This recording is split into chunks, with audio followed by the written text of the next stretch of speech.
Hello दोस्तों, नमस्कार। आप सभी बीएलई को स्वागत है हमारे यूट्यूब चैनल बीएलई सपोर्ट में। अगर आप एक बीएलई हैं और आप भी एक सीएससी सेंटर लेना चाहते हैं, आधार सेंटर लेना चाहते हैं, वीडियो शुरू से अंत तक देखें ताकि जो है आप लोग को पूरा प्रोसेस समझ में आ जाएगा सीएससी सेंटर से आधार सेंटर लेना चाहिए या नहीं। क्योंकि डिस्ट्रिक्ट मैनेजर जो है काफ़ी बीएलई से पैसे की मांग कर रहे हैं, धोखाधड़ी कर रहे हैं, पैसा ले रहे हैं, सीएससी आईडी नहीं दे रहे हैं।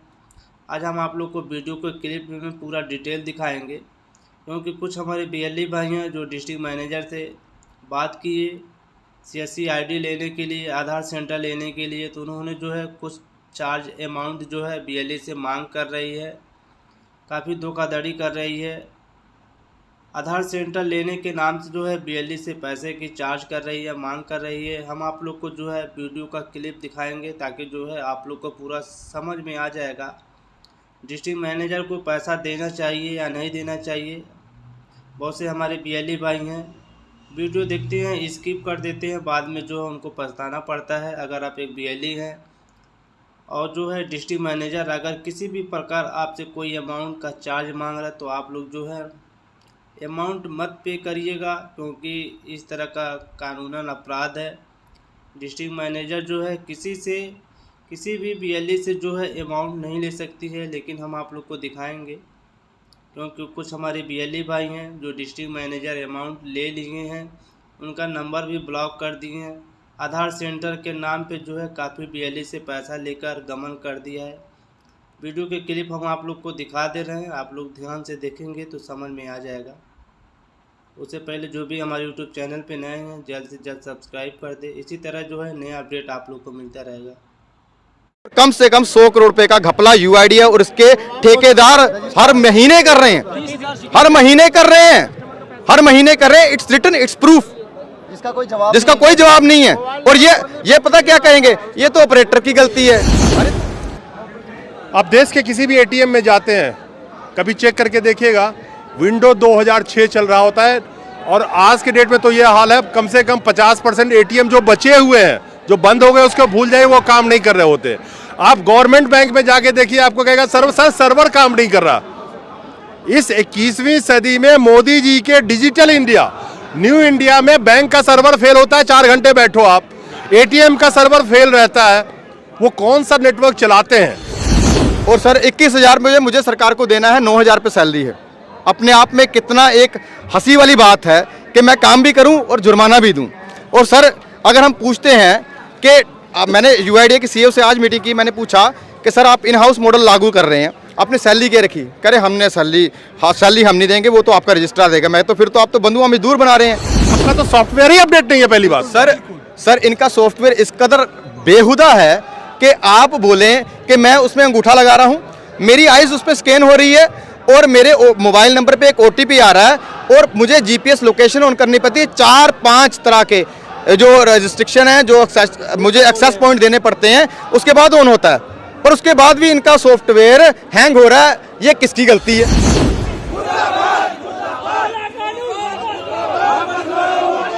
दोस्तों नमस्कार। ये जो हमारे साथ नवयुवक खड़े हैं, ये सब काम कर रहे थे। क्या काम था? आधार ऑपरेटर्स थे और आधार ऑपरेटर्स रिक्रूट किए गए थे। पूरे देश में आधार बन रहे थे। जो आधार ऑपरेटर्स ने अपना रिक्रूटमेंट होने के बाद कम से कम 1.5 लाख रुपए तक के मशीन पे खर्चा किया, उसके बाद अपना ऑफिस लिया, सब कुछ किया। आज उन आधार ऑपरेटर्स को टर्मिनेट किया जा रहा है सरकार के द्वारा, जिसके खिलाफ में ये आए हुए हैं। टर्मिनेट क्यों किया जा रहा है? बड़ा हास्यास्पद रीजन है। टर्मिनेट इसलिए किया जा रहा है कि कह रहे हैं कि इनसे गलतियां हो रही है डेटा एंट्री में, इन पे आरोप लग रहे हैं, जिसको DOE एरर कहते हैं। एरर इनके एंड से नहीं हो रहा है। और उससे बड़ी बात, जिस मौजूदा मोदी सरकार में रोजी रोजगार युवाओं का खत्म किया जा रहा है और हाथ में झंडा पकड़ा के पार्टी का 200 रुपए में उनसे IT सेल में काम कराया जा रहा है, ये खुद आत्मनिर्भर होकर काम कर रहे थे आधार ऑपरेटर्स। ये जो आधार का सॉफ्टवेयर है, अगर मैं उसमें बर्थडे अपना डालूं 4/4/2018 फॉर एन एग्जाम्पल, और उसके साथ अपना पैन नंबर डालूं, तो उसको खुद अपडेट हो जाना चाहिए, क्योंकि सरकार की ही पैन से लिंक होना चाहिए था इनका सॉफ्टवेयर। अब ये डालते हैं, ये खुद वेरीफाई कैसे करेंगे? तो आधार का जो सॉफ्टवेयर है फॉल्ट उसका है, जो एरर आ रहा है उसकी वजह से आ रही है, और गाज इन ऑपरेटर्स पर गिर रही है। इनकी लागत यानी कि 1.5 पौने 2 लाख का मशीन, ऑफिस का इंफ्रास्ट्रक्चर, 2-4 लड़के भी काम कर रहे थे, यानी कि 13 लाख के करीब आधार ऑपरेटर हैं इस देश में, जिसमें से करीब अभी पिछले हम बात करें मई 2022 में करीब 12 से 15 हजार ऑपरेटर्स को हटा दिए गए। गलती क्या? गलती सॉफ्टवेयर की, गाज इन पे गिराया गया।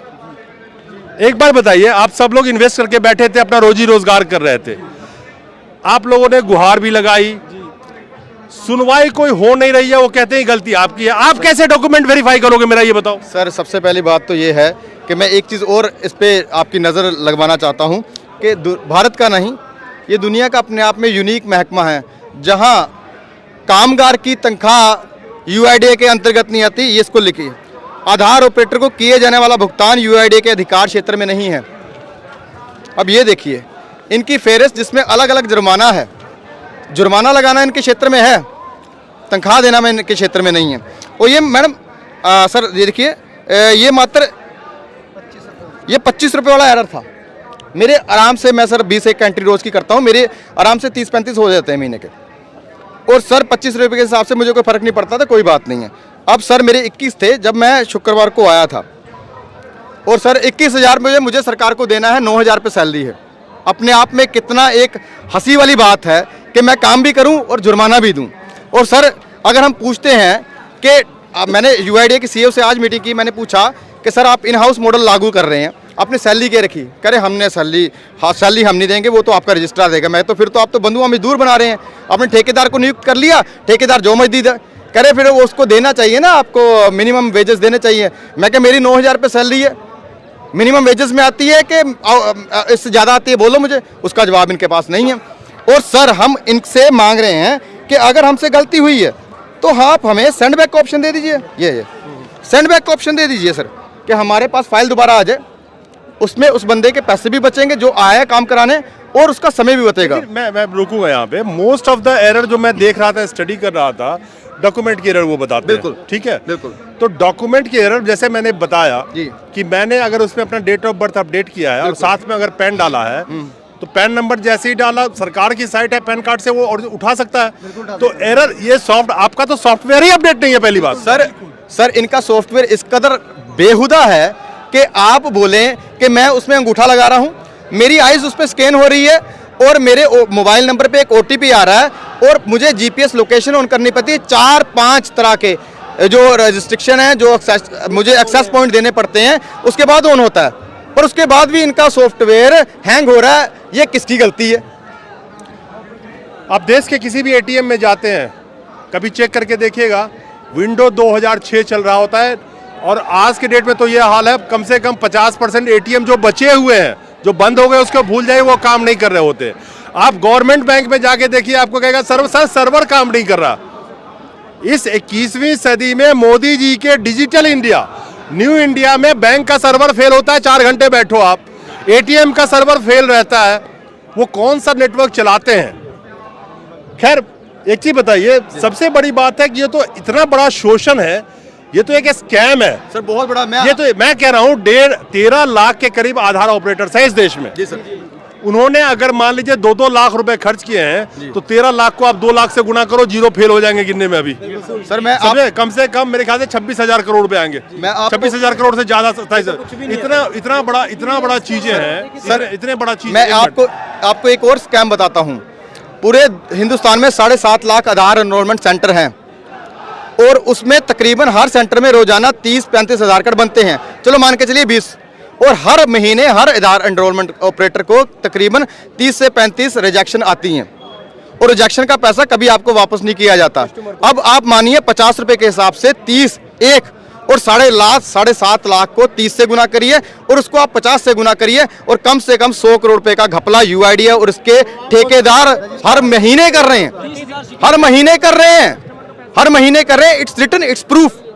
जिसका कोई जवाब नहीं है। और ये पता क्या कहेंगे, ये तो ऑपरेटर की गलती है।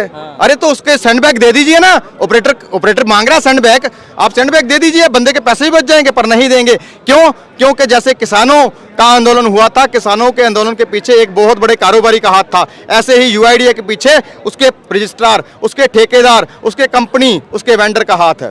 और बहुत बड़ी एक रकम इनके अधिकारियों को जा रही है, बहुत बड़ी रकम हर महीने जा रही है, तभी ये ऑपरेटर को ब्लैकलिस्ट कर रहे हैं। ये डिजिटल इंडिया नहीं है, ये बात में बिल्कुल सच्चाई है कि यहाँ पे डिजिटल लूट का एक स्कैम चलाया जा रहा है। आपको टोल पे देखते होंगे, आप टोल कार्ड लेते हैं, आपके कार्ड से फालतू पैसा कट जाए, आप टोल क्रॉस भी नहीं करते, कार्ड से पैसा कट चुका होता है आपके बैंक अकाउंट से।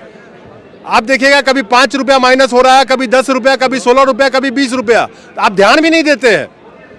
टोल पे कब जो 100 रुपए का टोल था वहां पे 120 रुपए कट गया, आप ध्यान भी नहीं देंगे, अब कौन जाएगा लड़ने के लिए।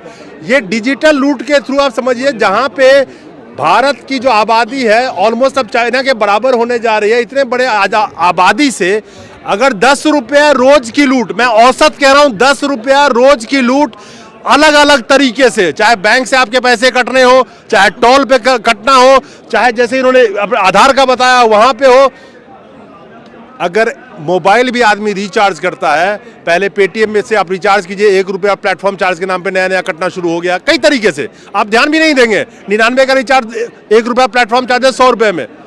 यानी कि किस तरह से डिजिटल इंडिया में डिजिटल लूट का, अब फिजिकल लूट की जरूरत नहीं है। इसी भारत में पिछले 8 सालों में मैं बैंक, जो सबसे सुरक्षित जगह माना जाता है पैसे रखने की, वहां से मैं फ्रॉड की, फर्जीवाड़े की बात करूं तो करीब करीब 7 लाख करोड़, ये आरबीआई का डेटा है, 7 लाख करोड़ रुपया बैंक से फ्रॉड हो जाते हैं। सर्वर की वजह हो, एडवांस की वजह हो, कार्ड से हो, 7 लाख करोड़ रुपए इस जनता की लूट ली गई है पिछले 8 सालों में। और ये वही देश है जहां पे 23 करोड़ जनता एक वक्त का खाना खा के सिर्फ सो जाती है।